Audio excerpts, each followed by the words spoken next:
కనకయ్య తెలివి. రాసినవారు ఎండి సౌజన్య గారు. కనకయ్య వాళ్ల ఇంటి బూజు దులపటానికి నిచ్చెన ఎక్కిన కుర్రవాడు జారి కింద పడి కాలు విరక్కొట్టుకున్నాడు.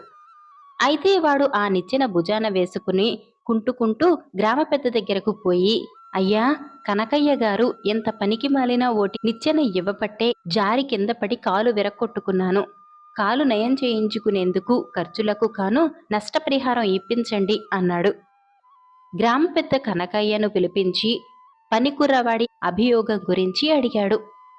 కనకయ్య ఏమాత్రం కంగారు పడకుండా, ఈ పనికుర్రాడు అజాగ్రత్త వల్లే పడ్డాడు కాని నిచ్చెన మహా గట్టిది అంటూ దాపులనున్న ఓ చెట్టుకు నిచ్చెన వేసి గబగబా పైకెక్కాడు. అయితే కనకయ్య బాగా స్థూలకాయుడు కావటంతో నిచ్చెన పెళపెళమంటూ విరిగిపోయింది.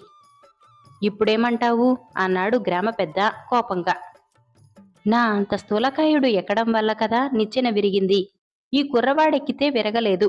అలాంటప్పుడు ఇది ఓటి నిచ్చెన ఎలా అవుతుంది? లోపం కుర్రవాడిదే అన్నాడు కనకయ్య.